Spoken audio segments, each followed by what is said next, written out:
this meeting. We've got some things to discuss. We're going to go ahead and get started. So we've got citizens to be heard on agenda items, and we've got one, Mr. Oliver.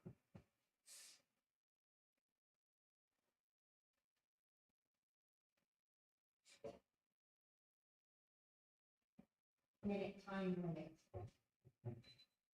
Of course.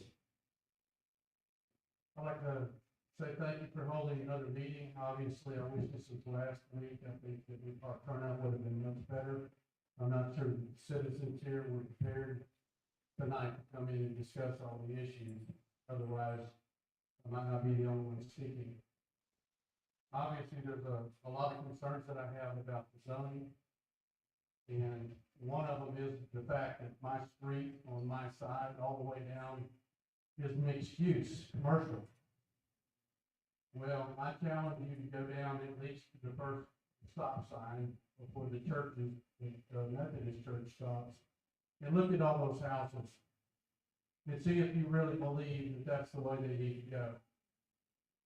They need to go mixed use, commercial.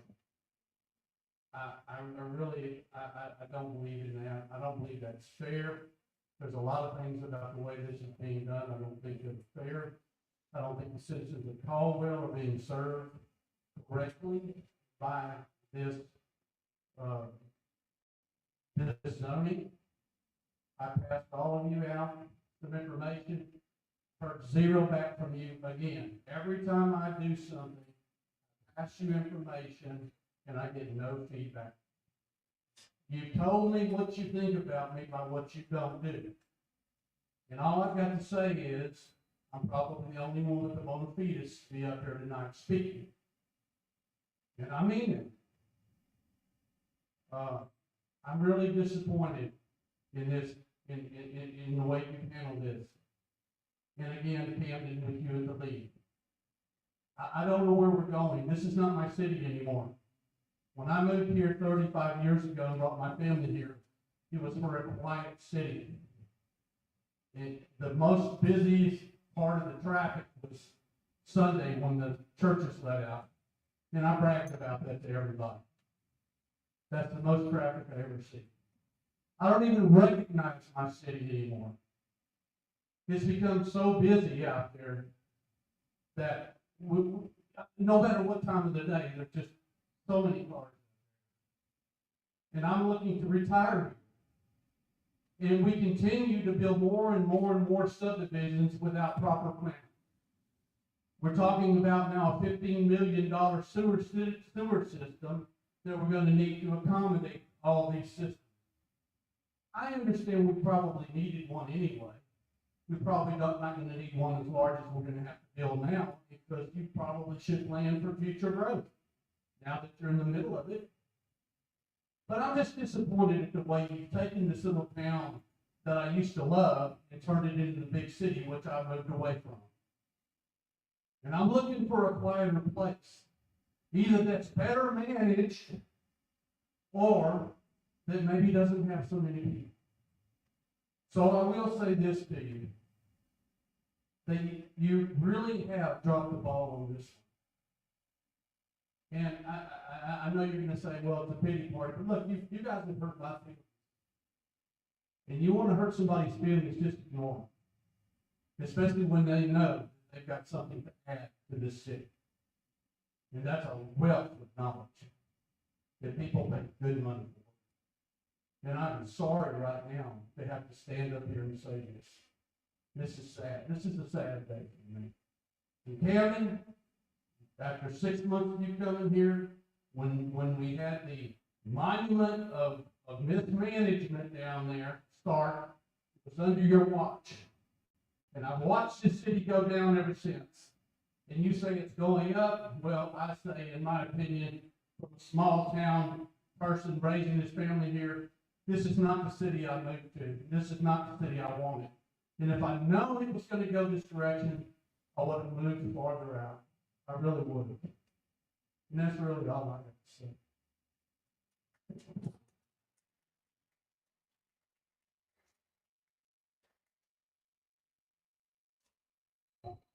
Next, we're going to the consent agenda. We've got some items to approve, the minutes from the called meeting on 10/29, and the regular meeting on December the 17th, and the workshop meeting on December the 17th, the appointment of Tyler Clark to the Library Advisory Board, and consider approval of an order of election for Caldwell Municipal General Election to be held on May 3rd. Do we have a motion to accept the consent agenda items?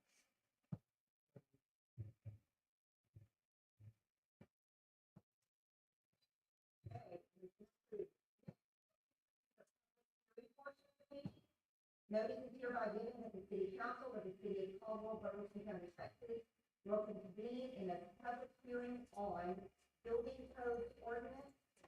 As a reminder for public hearing, you're all welcome to come up and speak. However, if someone has already shared their idea, you're welcome to get up and speak, or you can just say, I agree with that.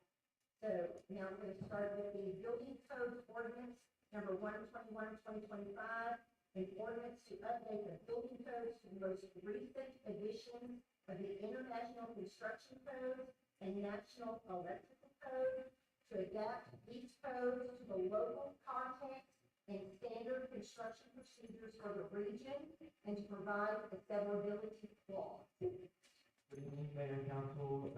We have Nick Hill with Grant Works, who's going to be presenting on this item. He been working with us as the contracted grant funding source. And so we are going to let him do the presentation, and then the public will have the option.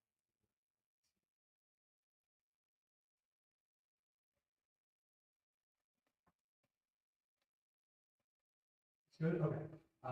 So, yes, hello?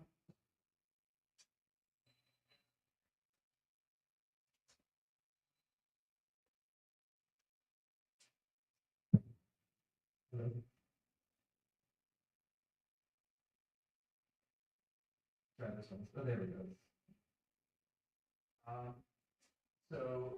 We've been working as part of the community program, that is the grant, that given us to be Caldwell to the version of the building codes to amend the flood prevention ordinance to adopt as open source. So tonight I'm just going to talk about this first. First, the building codes, and then second, the flood prevention ordinance, and the next agenda item. And so the building codes we are recommending are adopting the 2021 version of the International Construction Code and the 2023 edition of the National Electric. Those are the most recent versions of those respective codes.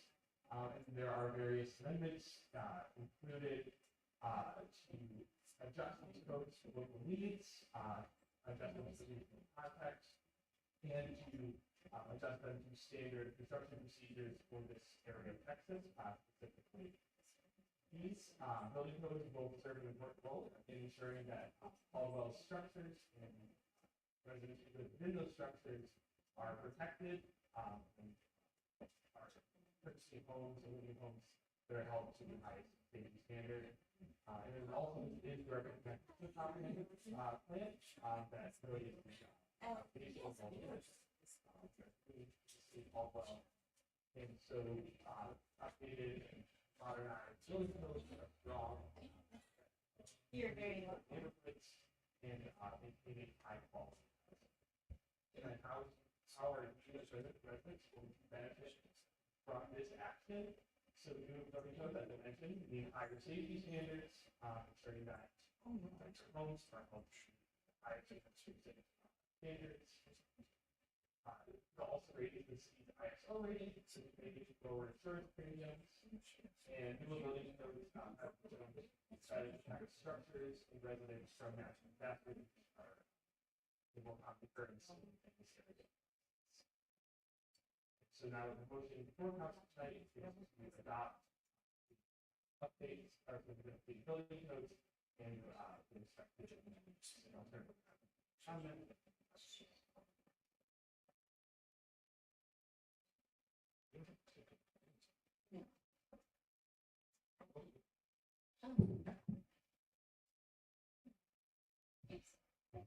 Do we have anyone that wants to speak about building codes?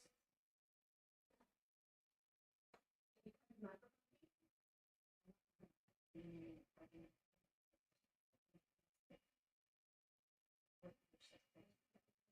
the record, my name is Dina Moxie. I live at 301 West Top, across from your old City Hall. First of all, my concern is the inequality and how you plan on enforcing this code. Because we have structures that are allowed to be grandfathered without continuing.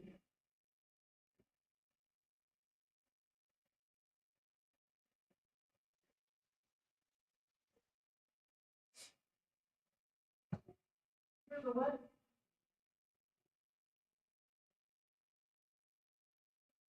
area.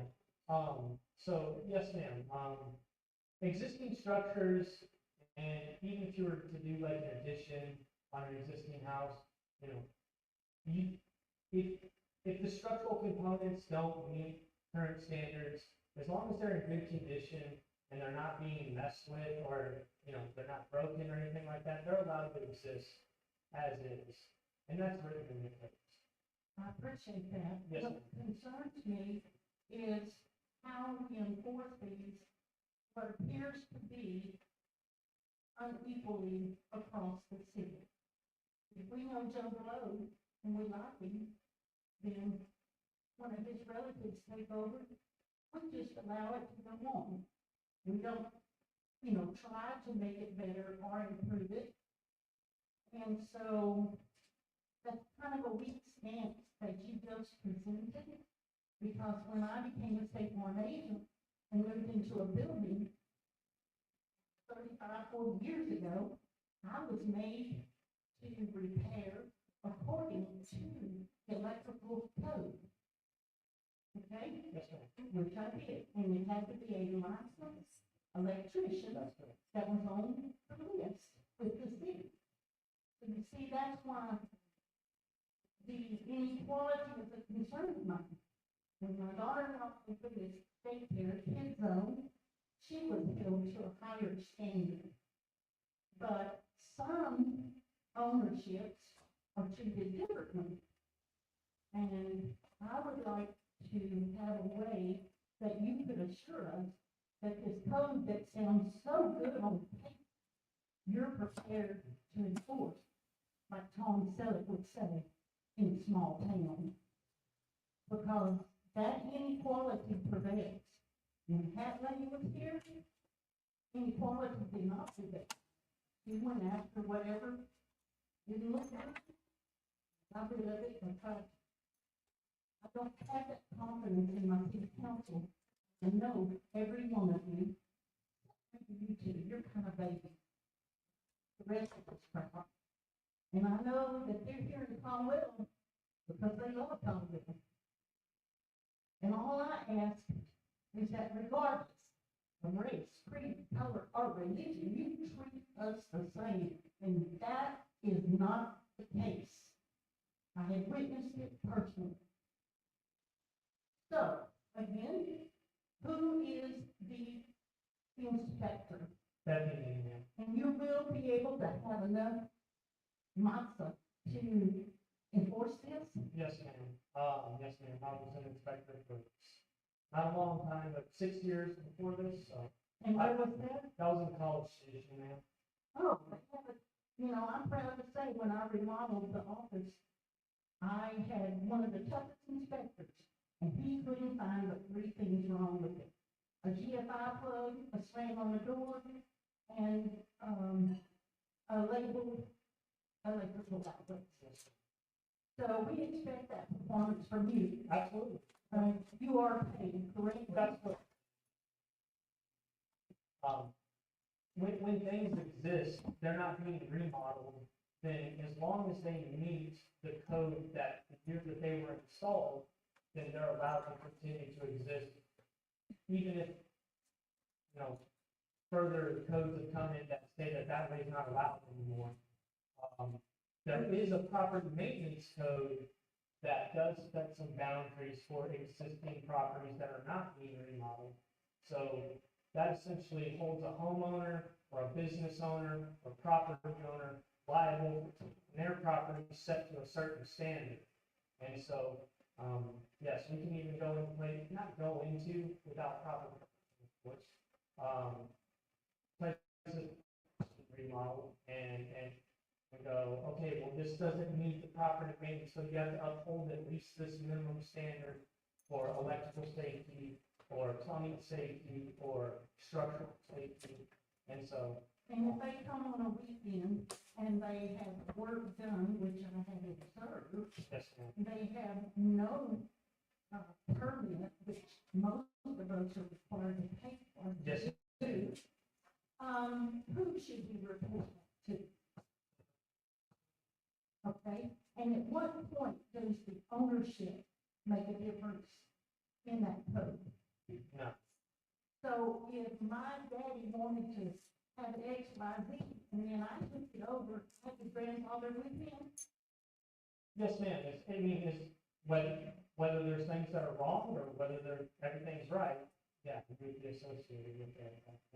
Then there's very little purpose in this code, because a lot of our problems have to do with the safety of old properties. And we at Christian Care, which I direct now, have done utmost best to make our place safe. And, I would expect you to uphold those same standards regardless of who owns it or who keeps it. Absolutely, ma'am, yes, that is 100% what we strive to do, Thank you for listening to me. absolutely, I happen to live on the corner where I get to see a lot that y'all done. yes, ma'am. Well, please let me know. Whatever you see.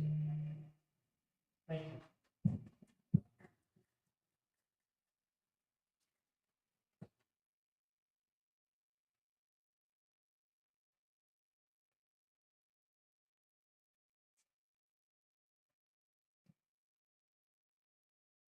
My name is Sue, right now, I live on Place Street, but it's not about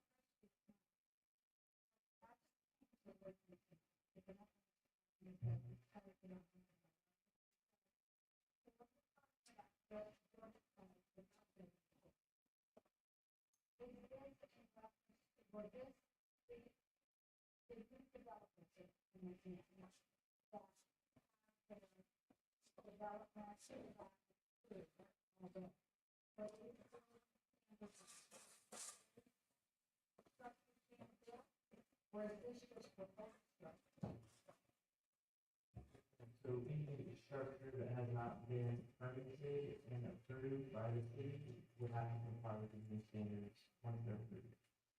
it's got whole, it's part of the developer comes in and they submit it up for limited homes. Is it per home or is it per? Each home has to come in and get permitted separately. Yeah. And so, yeah, they will have to buy.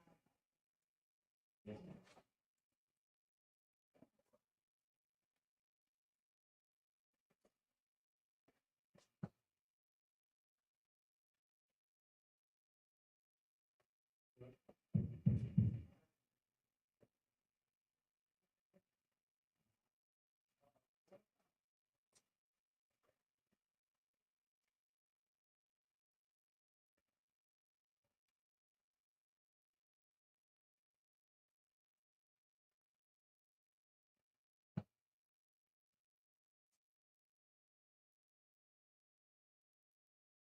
So there's a substandard structure ordinance that would have to be adopted, and that would be the next step in the process to get the code updated. So with the existing code that we have right now, there's limitations on what we can do without having a court of record established, and then a substandard commission to actually hear those hearings. So that's something that would be brought to council at a later date once this is adopted. Yes, sir. Yeah.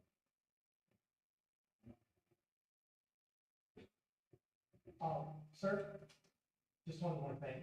In these codes, the property maintenance code, which I referenced earlier, there is a substandard structure section in that as well.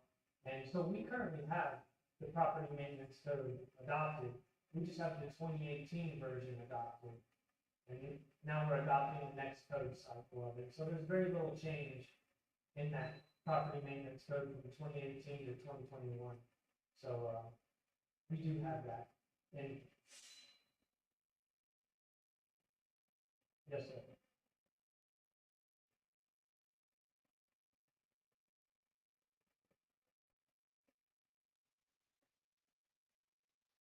Yes, sir.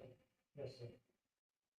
And we have a code enforcement department, and they do work very hard on getting a lot of buildings demolished. And I've got quite a few, we've gotten, there was a house, Benji, was that on Porter? We just got one on Porter done. Do you know how many that we got done, or that you got done in 2024?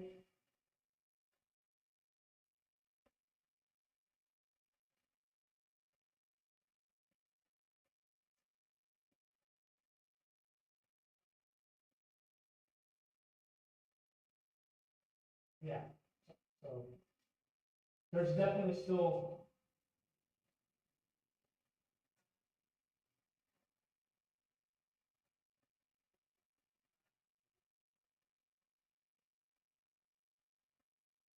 yeah,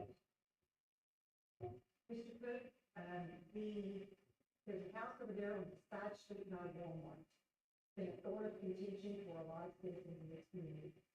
And so, I can tell you that that particular piece of property, it was, we can't just go here and bulldoze it now.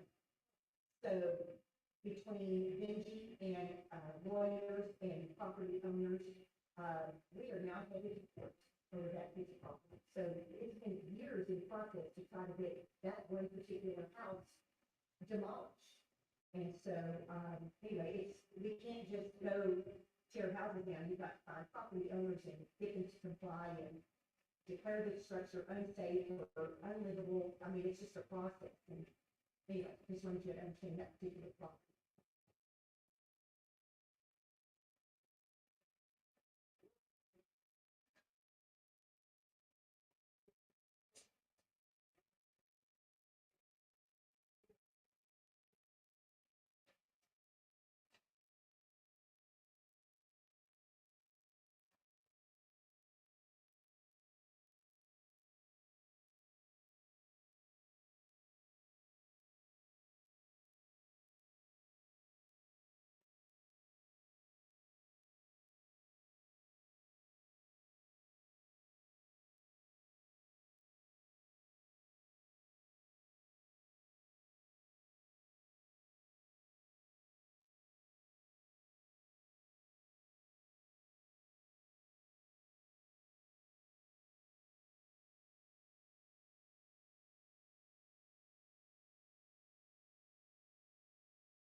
And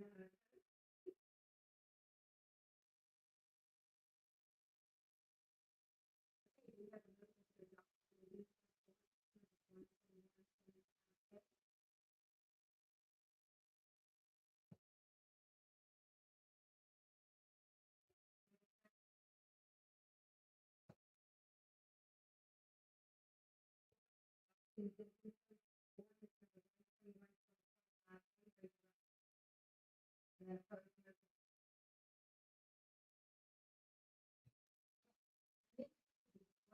damage prevention ordinance number 121/2025B, an ordinance to establish a higher standard for the protection of structures from flood-related hazards, to expand the applicability of this ordinance to both the 100-year and 500-year floodplains, to require additional due diligence for development in the 100-year and 500-year floodplains, to clarify the designation of responsibility for the enforcement of the flood damage prevention ordinance, and to ensure consistency with the comprehensive plan, and to provide a severability clause.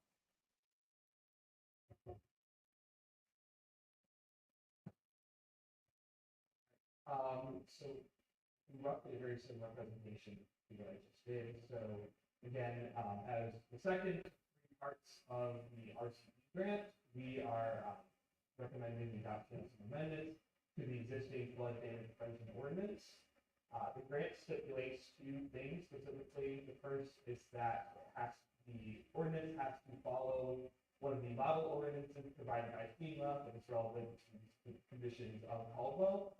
Your existing ordinance was already that model ordinance, so the only other required amendment from specified by the grant was to raise the freeboard requirement, and so that is the minimum elevation of the base of the structure above the flood line from 1 feet to 2 feet, and so there's this increase in the elevation.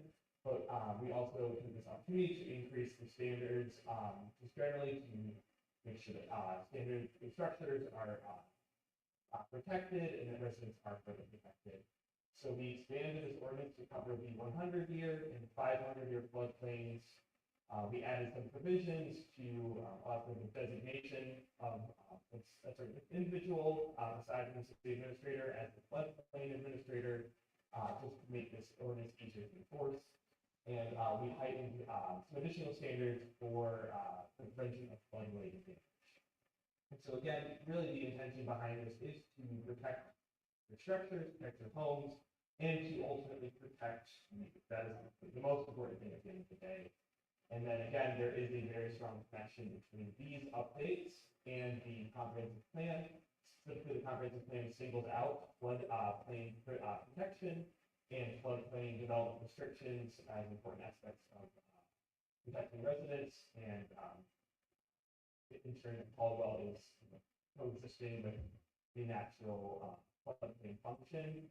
So we have strong protections for floodplains to ensure that in the event of heavy rains or flooding events, that these floodplains can function the way they're naturally supposed to. And then we impose greater limitations on floodplain development so that no new structure can go into the floodplain without permission from the city, following a study certifying that the structure is not going to impose a risk on surrounding properties, and that is not going to inhibit the floodplain itself.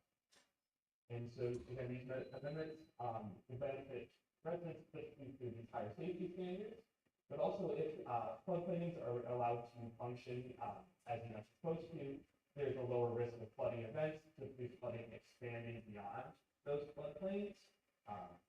And then these amendments could also raise the city's community rating system. And so this is the system used to partially determine how insurance premiums are set. And so a higher rating could lead to lower insurance premiums. And now I'll open up for any questions that you may have or comments.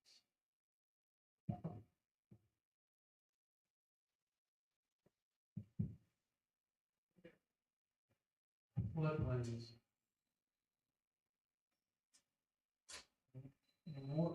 On your specific zoning map, are you zoning any kind of residential in the floodplain? So the city doesn't zone residential areas in the floodplain. Floodplains are established by FEMA. Please, I work for FEMA. Okay? I've been licensed to work FEMA floodplains for 30 years. I work with the SFFA, the Special Flood Hazard Areas every day. I work with flooding all over the nation and been involved in more disasters than anybody in the room. So please, just bear with me, I'm trying to establish some things. So if the current property is residential or commercial. Are you allowing building in those areas? Yes, please zone as that, unless it is a agricultural current. Okay. Being as our expert over here seems to know a lot about flood, can you tell me the majority of flooding that takes place in structures, are they in a special flood hazard area? I'm sorry. Okay. Are the majority of floods to structures in America, 48 contiguous states, that occur every year, are they occurring in a special flood hazard area? And I'll tell you the answer is no. Okay, just so you know. So what I'm trying to say is, we put a lot of attention on special flood hazard. The issue is that what causes the flooding into the non-special flood hazard areas is the buildup of subdivisions and infrastructure covering up the normal grasslands that these floods are able to be absorbed through. So what we have is you create these waterfalls, rivers that come down in these rainfalls. You're not going to know the impact fully of these new subdivisions that you're building around town until we really get some significant rainfall. And then you're going to find out what you did right and what you did wrong. Now, I can tell you right now that I am working, trying to get with the new administration to increase the flood standards in the special flood hazard area. 2 foot above BFE, base flood elevation, is what everybody's shooting for, to try to get their houses so that they don't flood. I am proposing that we go 3 feet. Now, we can always make a situation with our ordinances that we're greater than the floodplain, what they're requiring, to protect our citizens and our businesses that come and decide to build in a special flood hazard area. Or we can say we're not going to build in a special flood hazard area, which is probably the safest thing to do. So I'm just saying, I want you to think about this, and whatever you do, you're going to do anyway. But I'm just telling you that I deal with it all the time. And I'm not as worried about the people that are trying to build up above the base flood elevation 2 feet. What I'm worried about is the people out there that don't have to build up at all, that are in a zone X. And by the way, a zone X is pretty much anything that's outside of a special flood hazard area. So what I'm wanting people to do to understand is that building a house in a zone X outside the flood area does not protect you in a flood. Since what I'm telling you right now is absolute fact, that the majority of houses and structures that flood nationwide are outside of a special flood hazard. That's all I'm saying. Thank you for your input. I appreciate your expertise. Really the intent is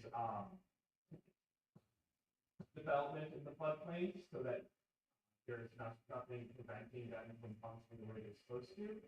And so that's in this ordinance. And then we also have an overlay district in the zoning ordinance that is reinforcing a strong prevention on that development. We're also updating the city subdivision ordinance in design guidelines to make sure that when those subdivisions, when there is a new development, that there's drainage infrastructure provided, the storm for urban just to make sure that any of these areas that are as an area, are going to be able to manage any heavy rainfall excess, flooding from the flood, beyond the floodplain or anything like that. So, yes, I thank you for your comment, I appreciate it.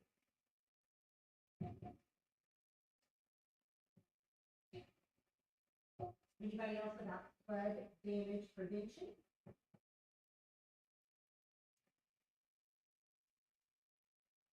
Well, I'm Bruce Alford, don't have any particular instance to discuss, but one thing that's scared me sitting back and listening, it took me sitting and listening, you say greater than about 5 times.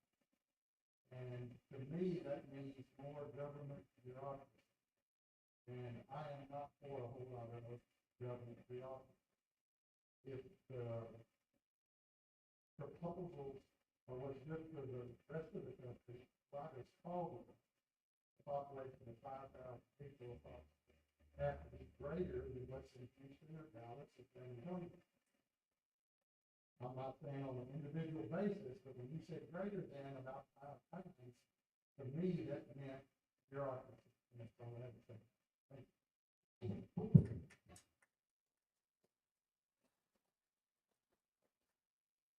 Thank you. It's definitely not our intention to increase the bureaucracy with more red tape, make things more difficult.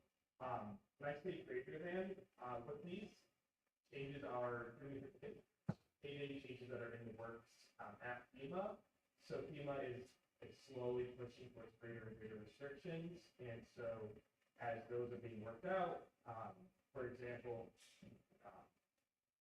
recently, there's been some mandates that federal buildings, specifically critical infrastructure facilities, have to meet higher standards. And so that's like a slow rollout, and it's slowly going to gain more momentum and apply to other buildings.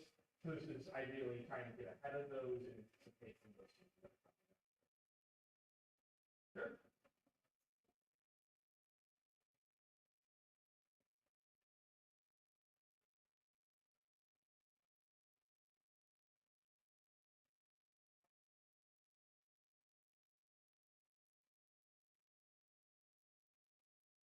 Absolutely.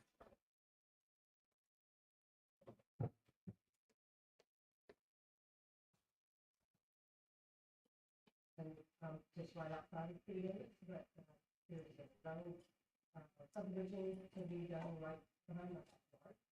And then that's 500 houses, and then the 300 houses that are being built behind Walmart. We're talking about this flood zone, well, of course, like you said, the houses aren't being built in the flood zone, but what expert is going to be looking at all of these subdivision buildings and everything? You know, you can build a retention pond, you can put in these concrete walls, you can do this, you can do that. But when you build 500 or 300 houses on the hill, what's gonna happen? We're gonna be flooded.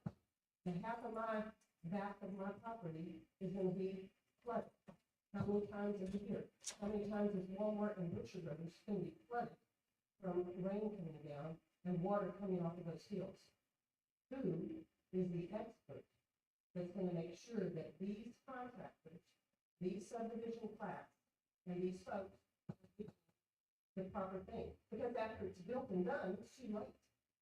So my concern is, who is going to be in charge of that? Who is the expert? Who is the contractor? You know, who is gonna be? So the planning and development department, which I'm over, is the one that handles that. And so our department is becoming a department. So I'm over the department, and then Shelby is our building official, and then we have our city engineer who reviews all of the plats and plans that come in. So as we update all of these ordinances and code requirements and making it to a better practice and a higher standard, it will then go through our department to be reviewed when they get submitted, and then the city engineer will also have that review time to make sure that it's being built to what the new standard is. So y'all are gonna take the liability for all the possibility of this flooding that's gonna occur. And when it occurs, we're gonna come find y'all, And y'all are gonna fix everything for us? Well, I mean, the city's job is to make sure that things are planned correctly, and we can't fix what was done or not done in the past. But anything new that will come in will have to be built to the new standards. Will y'all be having open discussion like this so that folks can come in and see what's being done and we can have experts that can come and look at everything? I mean, I don't know what y'all's qualifications are. I'm not qualified for that.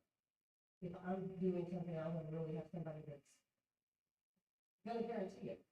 So when we have our subdivision ordinance updated and the zoning ordinance adopted, there will be public input in those processes. The way that it's done right now is not the same way that it will be done going forward, but the zoning is gonna be kind of the place for the public input to happen. So we'll all have the opportunity to come and visit and see what's going on and do whatever we want to try to pick up. Thank you. Let me piggyback on what you just said. Camden, we got some H&H studies for all these out there already, some water studies.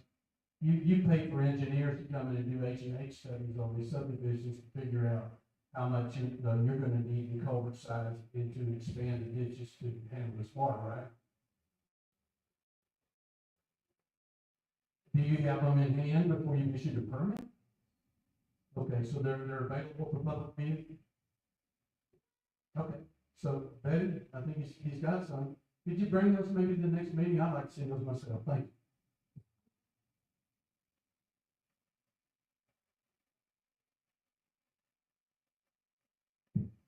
Get to the public information request and we can go that forward. You all remember, trying to think what year it was, maybe 17, when Harvey happened in Houston? Those people weren't allowed to sue the city of Houston because their homes got flooded. And that was an act of God. I would think that would never happen again in our lifetime. The most rain I've ever seen in Caldwell in one day was 18 inches. And at that time, not a single house in Caldwell, Texas flooded. Not a single house. Development is happening, yes, it sure is. And it is the responsibility of the city to protect all of your properties, all of your businesses, and all of your homes. And these floods that you speak of, are they Noah floods, act of God floods? Maybe so, I'm not sure what you're talking about. But again, 18 inches in one day, and not a single home in Caldwell flooded. So, again, we're just trying to protect you, doing the best we can, and, have engineers who support everything we do, so.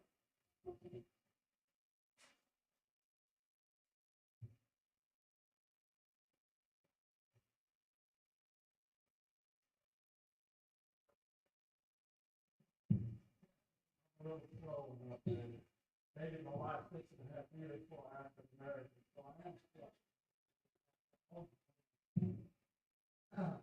Anyway, when you said going forward, that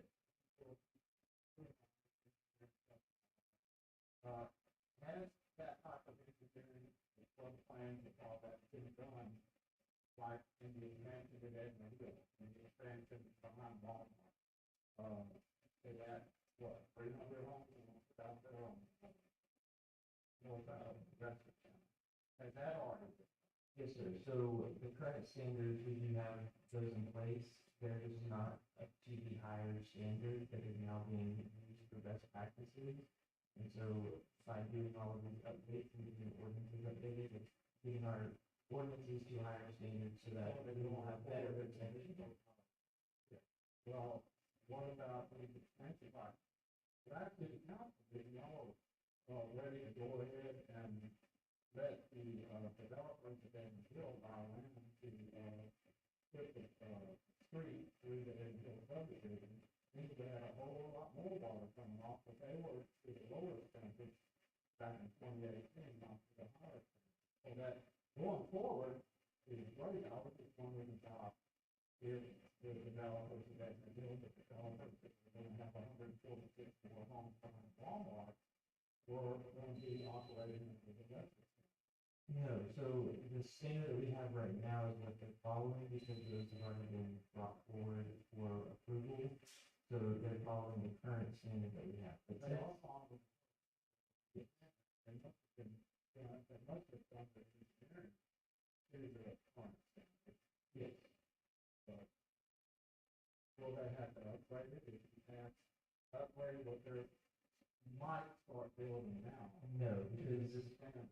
no, because there's already, what they've already submitted has already either gone through the process or been submitted and reviewed with the current standard. If the application expires, then they would have to comply with the new standard. I understand.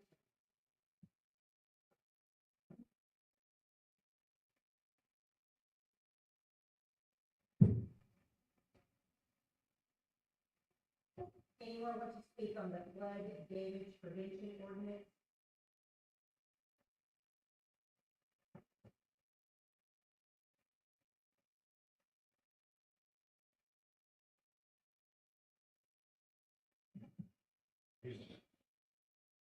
John White, the one in the hill. The fire involves, like, that, oh, that, so, I know they were built to be able to tow it. No, stand. Again.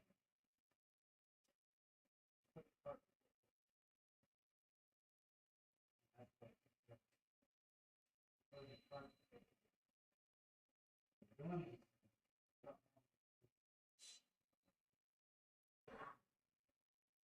I don't know what to call it.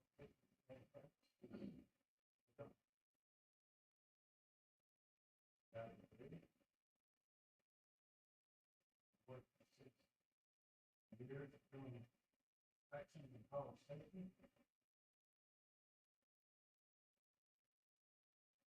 Mean nothing to me. What classifies as a professional, Mr. March? Other than a college master's degree, 6 years of experience, what would you consider? About 43 years. experience. In all of it. That's what I consider. Fire. Fire. I don't need it. But, saying, but things that are taking place. And you guys were told back in phase 2 that we do not want.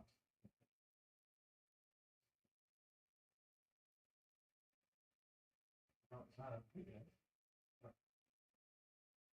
developer got that. Force the fight. We do not want. You gotta hold this in phase 2. And taking it through the last time around. So, again, you guys need to think twice.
So the way that state law is written for subdivision regulations, there's not an exemption in place.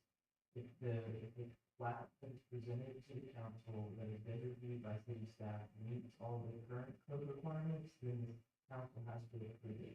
That's what state law says. The only thing that the city could do is institute a moratorium on development, which would halt all development from platting to building permits until the codes are updated and amended accordingly to make sure that the development is following the updated standards.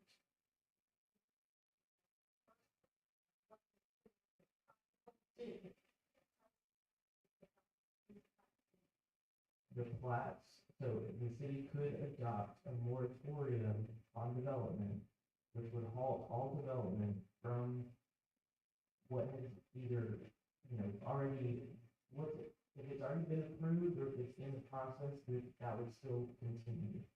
If it is something that is new after the moratorium is adopted, then it would stop the development. Does that make sense?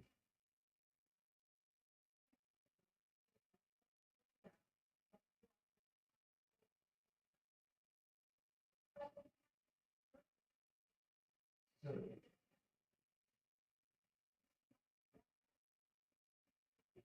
What they're saying is that they've already pulled the permit and they started the subdivision. There's nothing we can do about it, but in the future, he is saying to you and all the group that the city council can vote on a moratorium to not put any more subdivisions in. And they can establish a date, start and end, and when it's gonna be, and that's how it's gonna be. Or, this gentleman over here can zone all those areas out of residential construction. And now all of a sudden, they have to come up with the council to get a variance to put in a subdivision, and that would happen forever. And that's a better idea.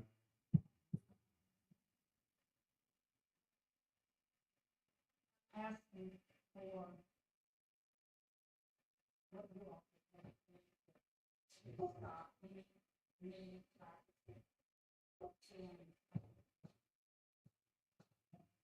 so there has to be, the way that the moratorium would work is there has to be a legitimate concern or problem. So like if there was an issue with our water utility infrastructure where we didn't have enough water to supply the number of homes, then that's a legitimate reason to institute a moratorium. There has to be a legitimate cause for a moratorium to be instituted. I'm not an attorney, so don't quote me on it, but that is the. I would have to check with legal to see if that is something.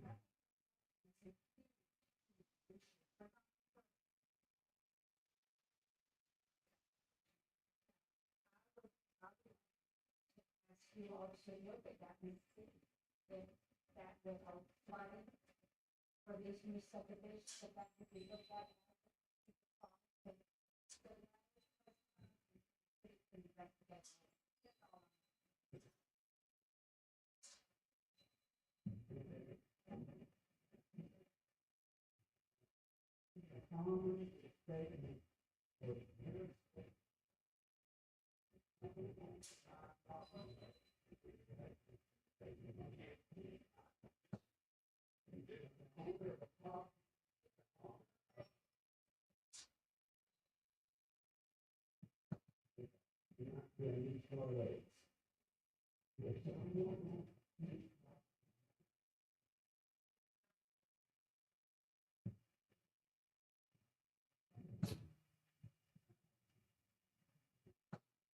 Does this work? Thank you, Ken. Common real estate developer statement. If someone wants to keep property vacant, they need to buy the property. The owner of a property has the right to make a profit. Once all city ordinances and codes have been met, it would be considered regulatory taking. That means state government. It doesn't matter just the Texas, it would be government. It's a law that went into effect in 1922. It's highly illegal.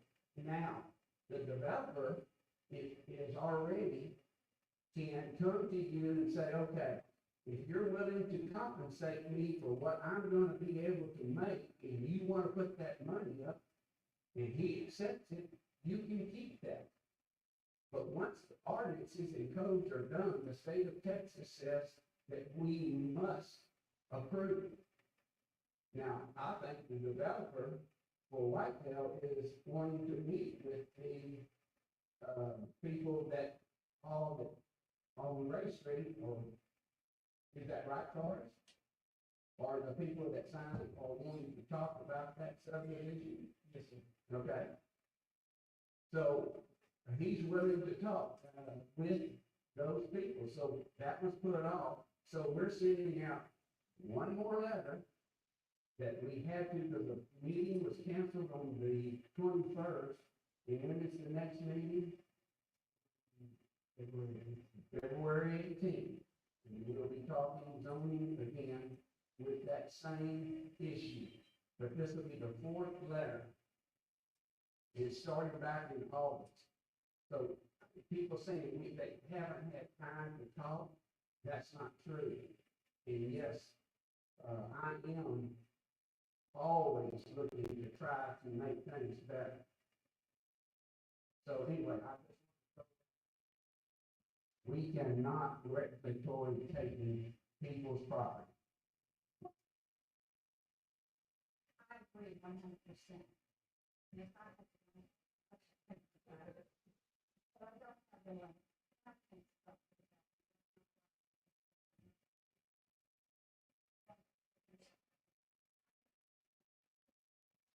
I just wanted,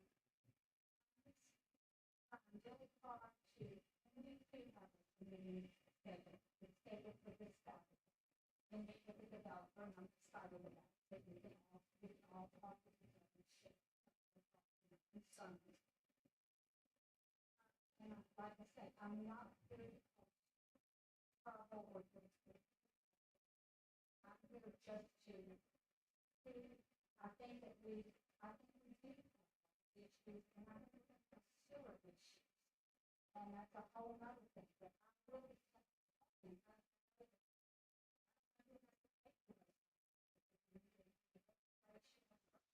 What is that development?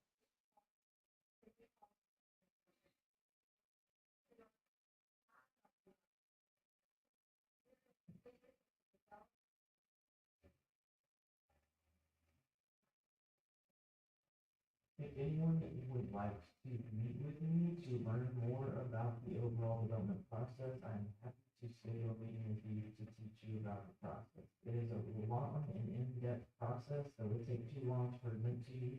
But if you want to meet and learn more, I'd be happy to talk to you. And Sue, appreciate the comments. And we do listen because you mentioned your street, and we fixed it. So and also we do have a citizen report, problem report on our website. And if you send it in, it now goes to a work order, and it has to be checked off, so it no longer gets lost. Well, I don't care. Thank you. Any more for the amendments to the flood damage prevention ordinance? We have a motion to adopt the flood damage prevention ordinance number 121/2025B. Okay, we have a motion, we have a second. Okay, motion and a second, all in favor of adopting the flood damage prevention ordinance, raise your right hand. None opposed, motion passes. Next, regular agenda item, selection of grant administration services through a request for proposals for the 2025 Texas Department of Agriculture Community Development Block Grant Downtown Revitalization Program. Good evening, Mayor and Council. This item is one that y'all had reviewed back in November to do an RFP for the downtown revitalization grant program. We got two responses back from that RFP. One is is from, Trailer and Associates, and the other is from Grantworks, who we currently do a lot of our grants with. So this funding for this project would be a 3.5% cash match. We allocated in the 2025 fiscal year budget, 150,000 for that match. The project's, amount for the grant total has increased from 750,000 to $1 million grant. So the scope of the project could be increased. And then this is focusing on the ADA accessibility improvements for the sidewalk intersections at Eccles and Fox Street and Eccles and Fox Street. And then potentially some of the drainage issues along Fox Street. So here is the project area. I expanded the scope just a little bit depending on how much we could encompass with that total $1 million. If we were able to get the full amount from the grant. So what you're basically, I guess, staff recommendation would be to proceed with, the GrantWorks proposal, as it was scored higher in our matrix scoring, and for the total amount that they provided, which was $757,100 would be their fees.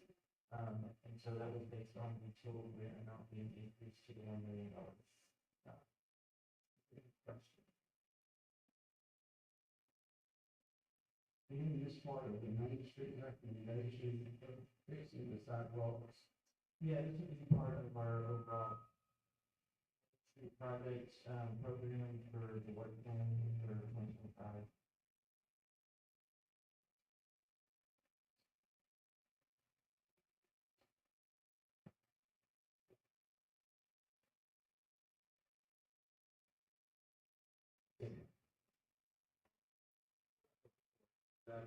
grant that would be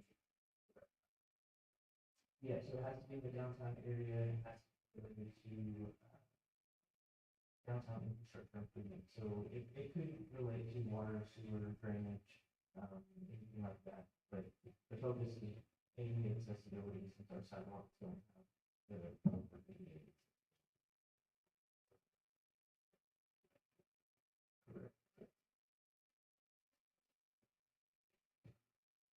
We have a motion to adopt the grant services, the RFP.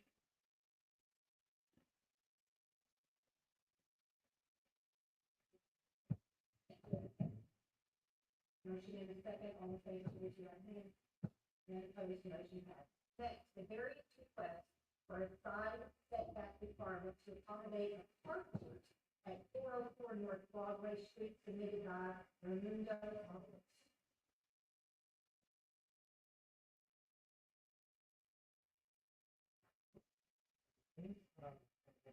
Council, I think it's the order that the applicant, Raimundo Caldwell, no longer plans to build a carport, and therefore no longer requests variance for this property.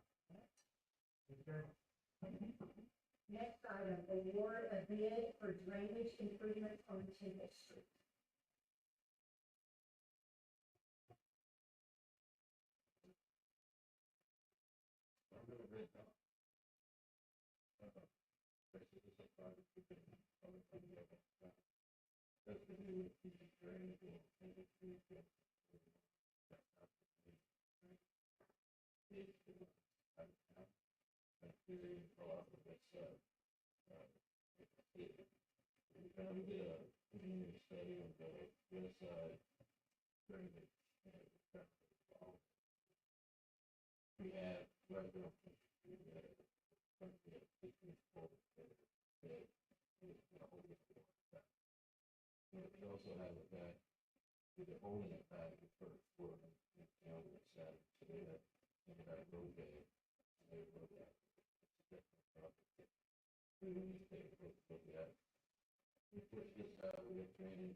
And we also split this in two bids.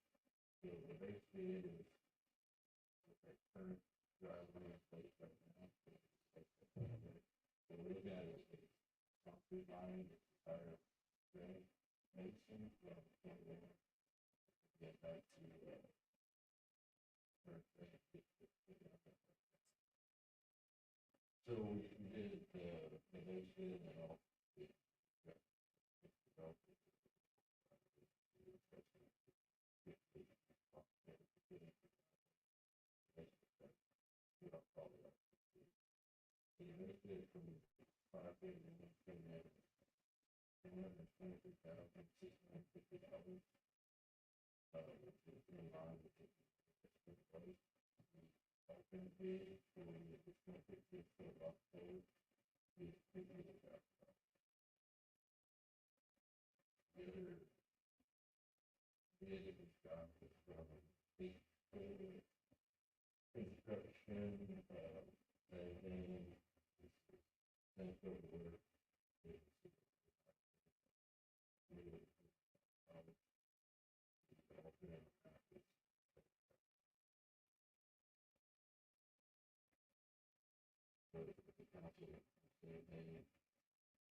Do we have a motion to accept the bid from 5401 and direct the manager to proceed?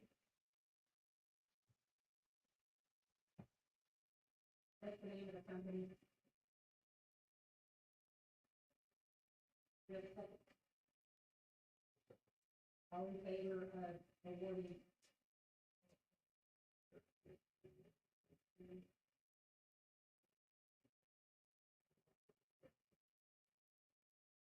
Okay, all in favor of raise your hand. And then opposed, motion passes. Next on the regular agenda, additional drainage concerns on the west side of Clutch Street, which are not covered under the scope of work defined in the 2021 GLO CDBG MIT roadway and drainage improvement grant. It's been your project.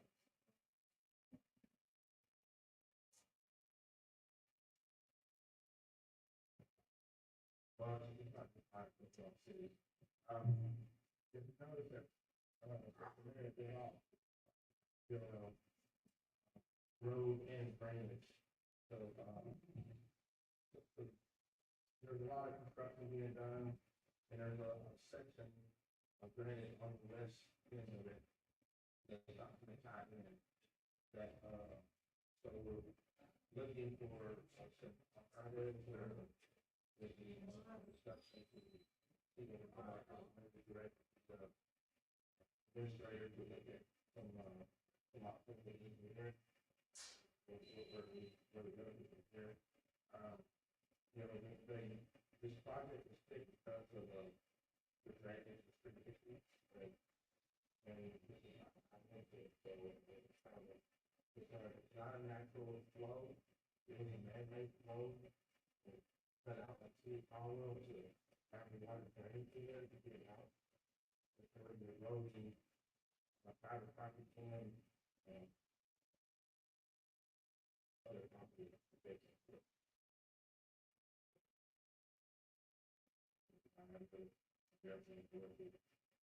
Rather than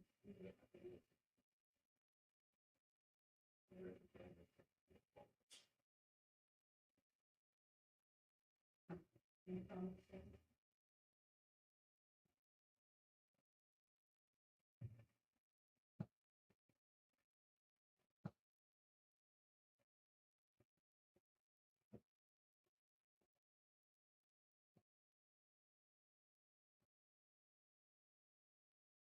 So if you're talking about making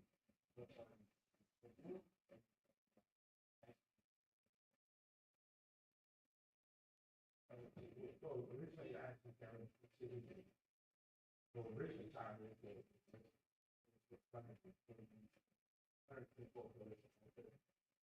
lots. So that drainage that not into the where it's in the middle, and so having that kind of method to encourage no make people get curious that office.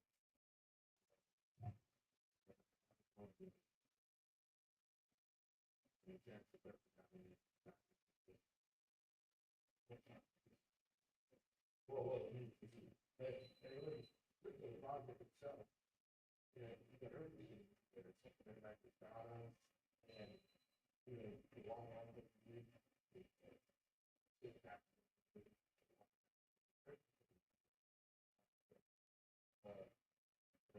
and even that one, with the drainage, it's completely overall, that kind of thing.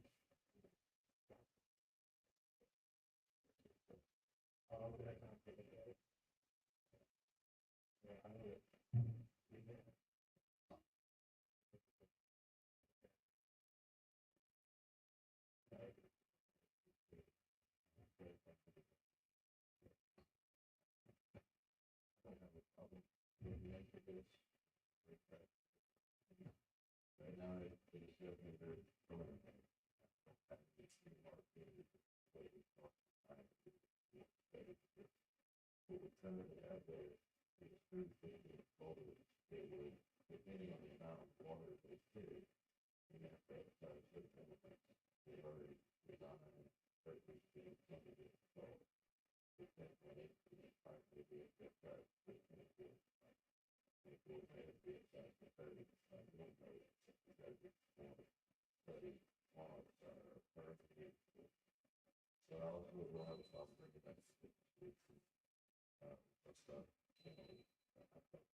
I didn't say, but I'm happy to figure that too.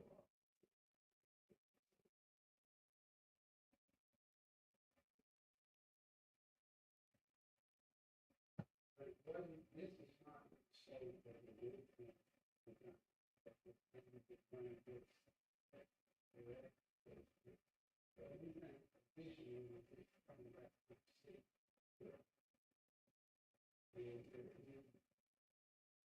How long is this been? John Franklin is here now. Okay, but I mean, we can get resolution, but it's really good to take that out. Dig down and do it. I don't think that that's gonna be out.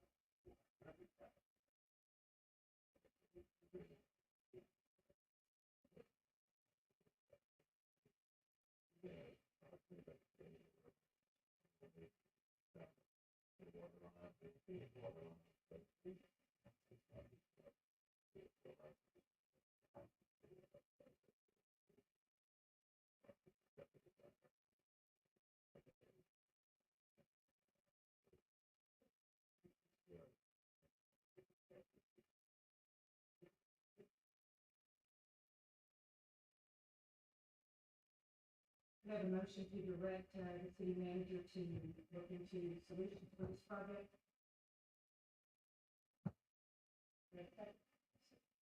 Okay, all in favor, please, right?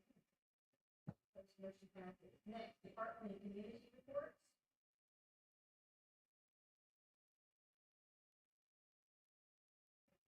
Also, these reports are all on the city website.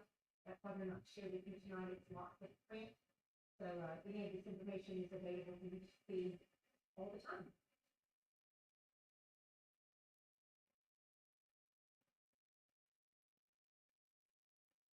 With no discussion, we're going to start with administrative and elected officials reports. We're going to start with Lee tonight. Mr. Caldwell, do you have anything?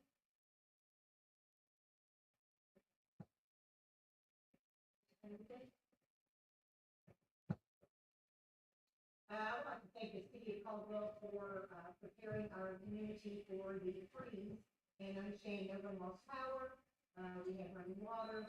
It was a cold day, but a great day in Caldwell. Appreciate the city for all they did in preparing for that.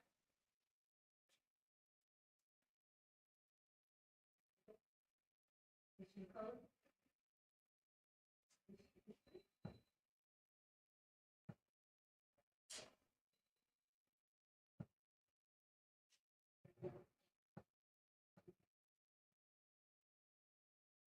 I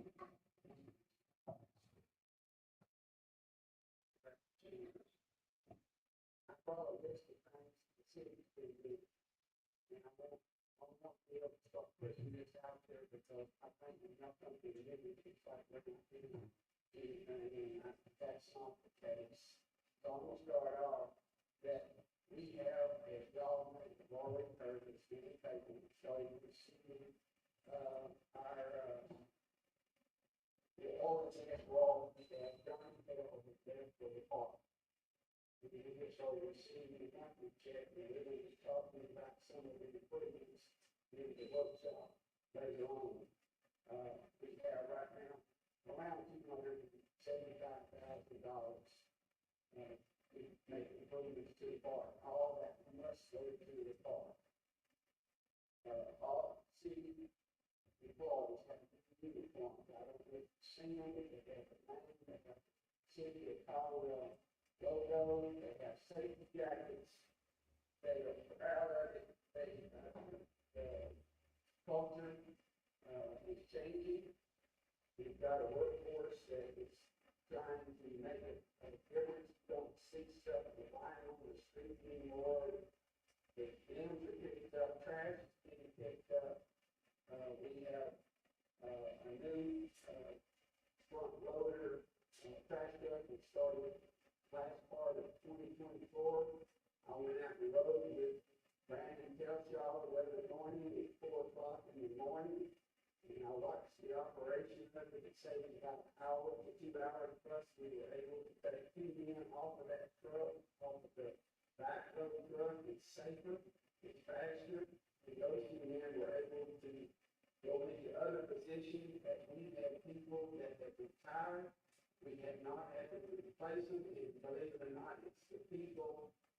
in the bill that are recommended they do not need replacement. So we're gonna give the city authorities, attaboy for that. During that one run, we hauled off 15.5 tons of trash. And that was $466 that we disposed. That's just one run. The next day, that was a 51 pickup, the next day was 81. So it's gonna be more than that, probably 1.5 runs.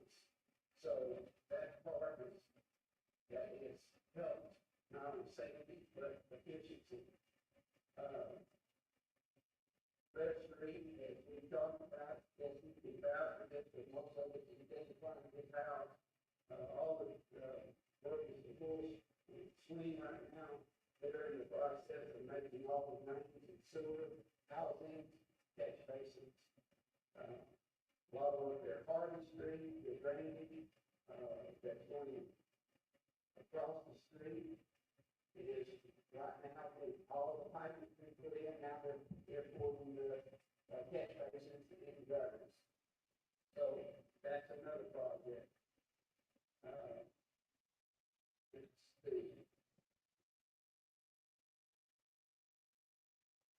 the additional item would be putting the four-way, I don't know if you noticed it, but the side of our city sign, our logo sign, it really looks nice, the electric department did that.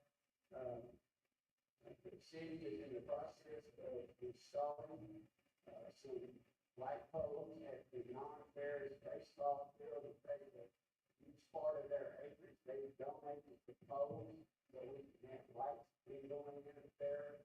They still got two left, but they cannot work on them to the ground drought because they're next to it at the main line coming in.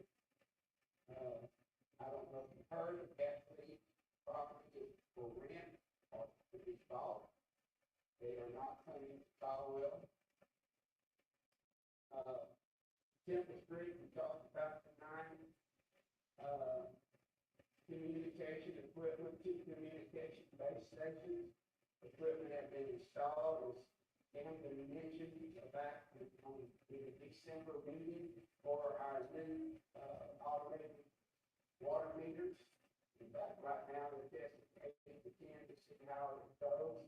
And then, we ordered about 2,000 meters to go in, and they're supposed to go in 6 months. Which some of the meters out here, I don't know how old they are, but, it's gonna be probably better readings overall. So hopefully that can be done, and if we have an estimated any kind of, okay.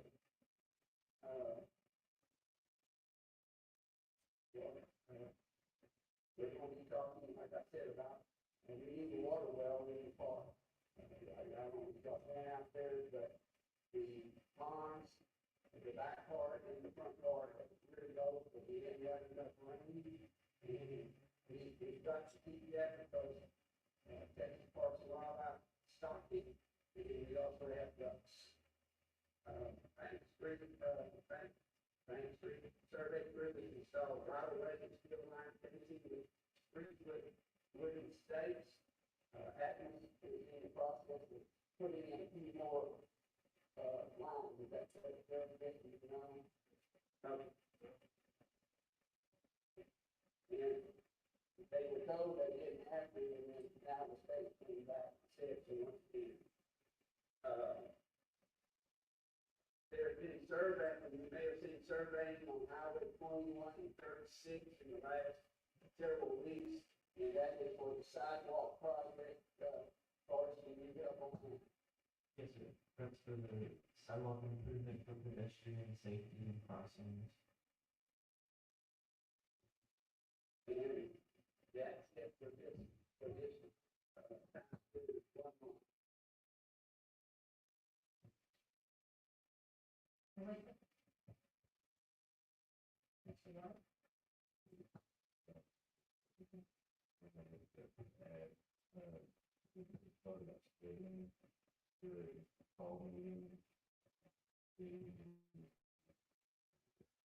Before the Federation, without creation of state hall.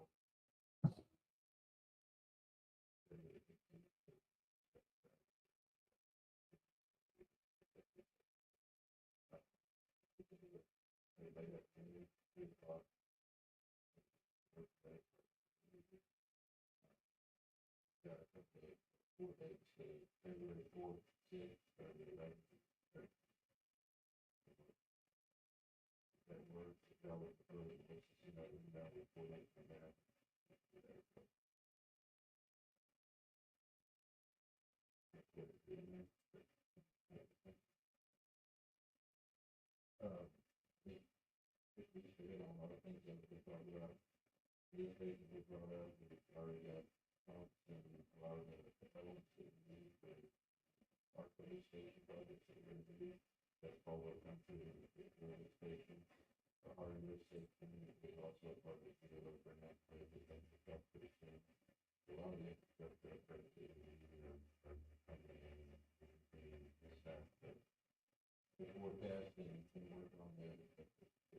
do we have a motion to adjourn?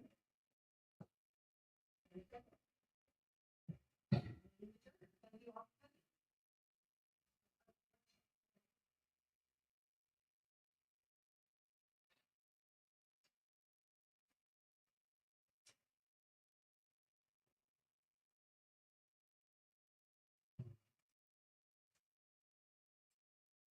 Take a 5-minute break, so you can be back in your seat for the workshop at 7:05. Thank you.